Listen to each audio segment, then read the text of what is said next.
आपका मेरी चैनल में स्वागत है। नवरात्रि में माँ नौ दुर्गा देवी के 9 स्वरूप की पूजा उपासना बहुत ही विधि विधान से की जाती है। इन रूपों के पीछे तांत्रिक अवधारणाओं का परिज्ञान धार्मिक, सांस्कृतिक और सामाजिक विकास के लिए आवश्यक है। माँ नौ दुर्गा के 9 स्वरूप में पहले शैलपुत्री माता के स्वरूप में जानी जाती है। माँ शैलपुत्री पर्वतराज हिमालय के गर्भ पुत्री स्वरूप में जन्म होने के कारण इनका नाम शैलपुत्री पड़ा।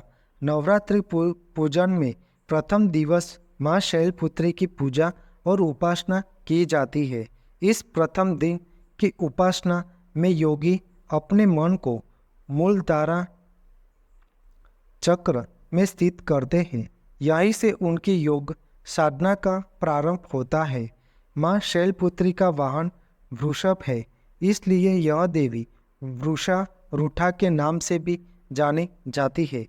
इस देवी ने दाएं हाथ में त्रिशूल धारण कर रखा है और बाएं हाथ में कमल सुशोभित है। माँ अपने पूर्व जन्म में प्रजापति दक्ष की कन्या के स्वरूप में जन्म लिया था, तब इनका नाम सती था। इनका विवाह भगवान शिव से हुआ था।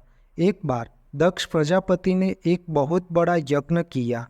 इसमें उन्होंने सारे देवताओं को अपना अपना यज्ञ भाग प्राप्त करने के लिए निमंत्रित किया, लेकिन भगवान शिव को उन्होंने इस यज्ञ में आने का आमंत्रण नहीं दिया। सती को इस बात का पता चला कि उनके पिता एक अत्यंत विशाल यज्ञ का अनुष्ठान कर रहे हैं, तब वहां जाने के लिए उनका मन व्याकुल हो उठा। अपनी यह इच्छा उन्होंने भगवान शिव को बताई। तब भगवान शिव ने कहा कि हमें जानबूझकर नहीं बुलाया है, कोई सूचना तक नहीं भेजी है। ऐसी स्थिति में बिन बुलाया तुम्हारा वहां जाना किसी प्रकार उचित नहीं होगा। सती वहां यज्ञ में जाने के लिए उत्सुक थी। उनका प्रबल आग्रह देखकर भगवान शिव ने उन्हें वहां जाने की अनुमति दे दी। सती ने पिता के घर पहुंचकर देखा कि कोई भी उनसे आदर और प्रेम के साथ बातचीत नहीं की। सारे लोग मुंह फेरे हुए हैं। केवल उनकी माता ने स्नेह से उन्हें गले लगाया। बहनों की बातों में व्यंग और उपहास के भाव भरे हुए थे। परिजनों के इस व्यवहार से उनके मन को बहुत क्लेश पहुंचा। माता सती ने अपने पिता से पूछा कि हमें यज्ञ में आने का आमंत्रण क्यों नहीं दिया। तब दक्ष प्रजापति ने भगवान शिव के प्रति तिरस्कार का भाव भरा हुआ था। दक्ष प्रजापति ने उनके प्रति कुछ अपमानजनक वचन भी कहे। यह सब देखकर सती का हृदय क्षोभ गलिन और क्रोध से संतप्त हो उठा। उन्होंने सोचा भगवान शिव की बात न मानकर यहाँ आकर मैंने बहुत बड़ी गलती की है।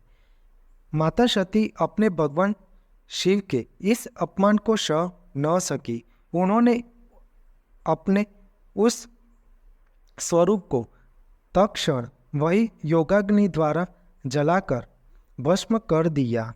वज्रपात के समान इस दारुण दुखद घटना को सुनकर भगवान शिव ने क्रोध में आकर अपने गणों को भेजकर दक्ष के उस यज्ञ का पूर्णत्व और विध्वंस करा दिया।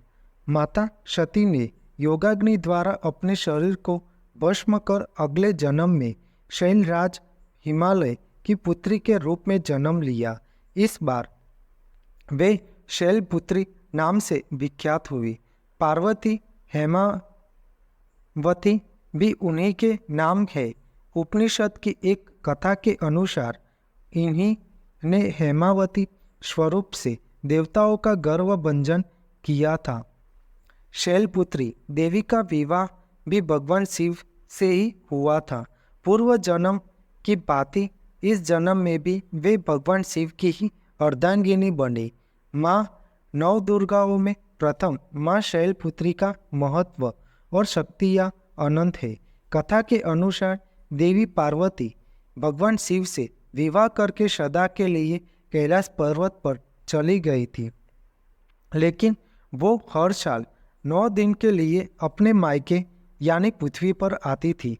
नवरात्र के पहले दिन पर्वतराज अपनी पुत्री का स्वागत करके उनकी पूजा करते थे, इसलिए नवरात्रि के पहले दिन माँ के शैलपुत्री स्वरूप की पूजा की जाती है। माँ शैलपुत्री सुख समृद्धि की दाता होती है, इसलिए इनकी पूजा जीवन में सुख समृद्धि की प्राप्ति के लिए होती है। माँ शैलपुत्री के चरणों में शुद्ध घी का प्रसाद अर्पित करने से भक्तों को आरोग्य और दीर्घायु का आशीर्वाद मिलता है और उनका मन एवं शरीर दोनों ही निरोगी रहता है। इसके साथ ही शुद्ध घी का अखंड दीपक भी जलाते हैं। आपको मेरी यह माहिती अच्छी लगी हो तो मेरे चैनल को लाइक, शेयर, कमेंट, सब्सक्राइब करें और बेल आइकन को दबाना ना भूलें। जय स्वामीनारायण।